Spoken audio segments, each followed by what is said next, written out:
Advocate Muhammad Firdous അദ്ദേഹം പരാതിക്കാരന്റെ അഭിഭാഷകനാണ്. അദ്ദേഹം ടെലിഫോണിൽ ചേരുകയാണ്. ശ്രീ മുഹമ്മദ് ഫിർദൌസ്, എത്ര ഗുരുതരമായ തെറ്റ്, ക്രമക്കേടാണ് ഗോകുലം ചിറ്റ്സ് ഫണ്ടിന്റെ ഭാഗത്തുനിന്നും ഡയറക്ടർമാരുടെ ഭാഗത്തുനിന്നും ഉണ്ടായിട്ടുള്ളത്?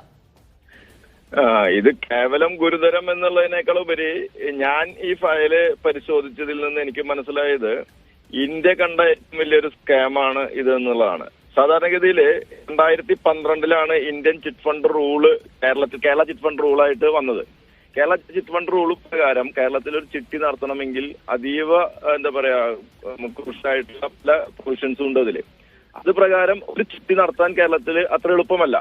പക്ഷെ ഇപ്പോഴും ശ്രീ ഗോകുലം ചിട്ടി ഫിനാൻസ് എന്ന് പറഞ്ഞ ഈ സ്ഥാപനം നടത്തുന്ന ചിട്ടികൾ എങ്ങനെയാന്ന് വെച്ചാല് നമ്മളൊരു 3-4 മാസം ചിട്ടിയിൽ ചേർന്ന് കഴിഞ്ഞാൽ 5ാമത്തെ മാസം പൈസ തരും. ഇപ്പൊ വേണമെങ്കിൽ നിങ്ങൾ ലൈവ് വിളിച്ച് ഏതെങ്കിലും ബ്രാഞ്ചിലേക്ക് വിളിച്ച് ചോദിച്ചോളൂ, ബ്രാഞ്ച് മാനേജറെ വിളിച്ച് ചോദിച്ചോളൂ, അവര് 5ാം മാസം നിങ്ങൾക്ക് പൈസ തരും എന്ന് പറയും. ലേല തീരുമാനിക്കുന്നതും ലേല തുക